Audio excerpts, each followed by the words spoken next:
बहुत सारे आंकड़े सरकार ने दिए हैं। आंकड़े देने से पहले महाकुंभ में मरने वालों के आंकड़े भी दे दें। राज्य छिपाना और मिटाना भी तो अपराध है, इसका दंड कौन भुगतेगा? अध्यक्ष महोदय, आप देश के परम अभिभावक होने के नाते हमारा आपसे अनुरोध है कि जहां सरकार बजट के आंकड़े लगातार दे रही है, और जब मैंने अभिभाषण पढ़ा अध्यक्ष महोदय, बहुत सारे आंकड़े सरकार ने दिए हैं। आंकड़े देने से पहले महाकुंभ में मरने वालों के आंकड़े भी दे दें। महाकुंभ की व्यवस्था के बारे में स्पष्टीकरण देने के लिए मेरी मांग है अध्यक्ष महोदय, सर्वदलीय बैठक बुलाई जानी चाहिए। महाकुंभ आपदा प्रबंधन व खोया पाया केंद्र की जिम्मेदारी सेना को दी जाए। महाकुंभ हादसे के शिकार लोगों की मृत्यु, घायलों का इलाज, दवाइयों, डॉक्टर, भोजन पानी, परिवहन की उपलब्धता का आंकड़ा संसद में पेश किया जाए। महाकुंभ हादसे के लिए जिम्मेदार लोगों पर, महाकुंभ हादसे के लिए जिम्मेदार लोगों पर घोर दंडात्मक कार्रवाई हो। जिन्होंने सच छिपाया है उनको दंडित किया जाए। अध्यक्ष महोदय, हम डबल इंजन की सरकार से पूछते हैं, अगर अपराध बोध नहीं था तो आंकड़े दबाए, छिपाए और मिटाए क्यों गए हैं? सच छिपाना और मिटाना भी तो अपराध है, इसका दंड कौन भुगतेगा? अध्यक्ष महोदय, जहां इंतजाम होना चाहिए था वहां प्रचार हो रहा था। एक धार्मिक समागम में डबल इंजन का राजनीतिक प्रचार अशोभनीय है, निंदनीय है। इतने बड़े हादसे के बाद कम से कम अब तो वो होर्डिंग उतरवा देना चाहिए। अध्यक्ष महोदय, महाकुंभ की जो तैयारी हुई, जो हम लोगों ने जाना वहां पर, महाकुंभ न केवल 144 साल के लिए ये कहा गया, बल्कि ये भी कहा गया कि पहली बार धरती पर इस तरह का डिजिटल और जो आधुनिक चीजें हैं, टेक्नोलॉजी, उसका इस्तेमाल कर करके महाकुंभ होने जा रहा है। सीसीटीवी, ड्रोन, लाइव स्ट्रीमिंग के आधार पर जिनका दावा था कि वो डिजिटल कुंभ करा रहे हैं, वो मृतकों की डिजिट नहीं दे पा रहे हैं। एक तरफ तो जो लोग डिजिटल डिजिटल डिजिटल अध्यक्ष महोदय कहने को थकते नहीं हैं, लेकिन जब कुंभ में इतना बड़ा हादसा हो गया है तो यही सरकार डिजिट नहीं दे पा रही है। हमारे अपने लोग मारे गए हैं, जिसमें परिवार का हर रिश्ता दिवंगत हुआ है। किसी की माता, किसी के पिता, किसी की बहू, किसी की बेटी, किसी का भाई बहन, चाचा चाची। बच्चों के आंकड़े तो अभी तक नदारद हैं। खोया पाया केंद्र ही लोगों को तो नहीं मिल रहा है। जो खोया पाया केंद्र था उसको भी लोग पा नहीं पा रहे, ढूंढ नहीं पा रहे।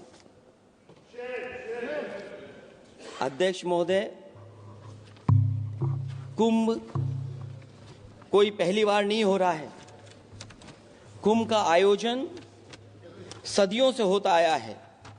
हमारे पौराणिक और हमारे इतिहास के दस्तावेज ये बताते हैं कि समय समय पे जो भी सरकारें रही होंगी, जिसका भी राज रहा होगा अध्यक्ष महोदय, उसने महाकुंभ या इस तरह के कुंभ का आयोजन किया है। एक तरफ तो वो कि जो 144 साल बाद महाकुंभ होने जा रहा है, उसका इतना प्रचार किया, और मैंने तो कई टीवी इंटरव्यूज में, कई समाचार चैनलों पर ये बात सुनने में आई और सुनते रहे हम लोग कि सरकार ने 100 करोड़ लोगों के आने का इंतजाम किया है। और अगर 100 करोड़, अध्यक्ष महोदय, अगर ये बात गलत है तो मैं रिजाइन आपको देना चाहता हूं। अगर अध्यक्ष महोदय, ये माननीय सदस्य लोग अगर ये नहीं सुन पा रहे हैं तो मैं इनको एक एक को, आप नहीं गए स्नान करने, आप स्नान करने नहीं गए, इसीलिए इस तरह की भाषा का इस्तेमाल कर रहे हैं। अध्यक्ष महोदय, ये कहा गया कि 144 वर्ष के बाद ये हो रहा है। जहां तक मेरी समझ और जानकारी कहती है, जो एस्ट्रोनॉमी और एस्ट्रो चीजों को समझते होंगे वो ये स्वीकार करते होंगे, जो भी कुंभ होता होगा वो 144 वर्ष के बाद ही होता होगा। लेकिन ये कहा गया कि नक्षत्र ऐसे हैं। तो मैं अध्यक्ष महोदय सरकार से कहना चाहता हूं कि सतयुग से लेकर के कलयुग तक ये सनातन परंपरा रही है कि संत महात्मा साधु समाज मुहूर्त के हिसाब से शाही स्नान करते हैं। उसमें नक्षत्रों के हिसाब से जो सहयोग बनता है वही शाही स्नान का मुहूर्त होता है। लेकिन भाजपा के राज में ये सनातन परंपरा टूट गई। पहले सरकार ने संत समाज को शाही स्नान रद्द करने का आदेश दिया, जिससे अनादिकाल की सनातन परंपरा टूटी। और फिर जब देश भर ने ये बात उठी, देश भर में ये बात उठी, तो उन्होंने हादसे को छिपाकर फिर से आदेश दिया कि अखाड़े शाही स्नान करने जाएं। इससे सरकार ने पावन मुहूर्त के स्थान पर अपने मनमाने समय पर स्नान कराने का आदेश दिया। बात उस दिन या तिथि की नहीं होती है, बल्कि निश्चित मुहूर्त काल की होती है। ये सनातन परंपरा तोड़कर इन लोगों ने अच्छा नहीं किया। और ये क्या परंपरा टूटी है कि नहीं टूटी है, मैं समझता हूं अध्यक्ष महोदय मुझसे बेहतर सामने वाले ज्यादा जानते होंगे इसके बारे में। और जो लोग अध्यक्ष महोदय, जो हम लोगों ने देखा वहां पर लोग पुण्य कमाने आए थे और अपनों के शव लेकर के गए हैं।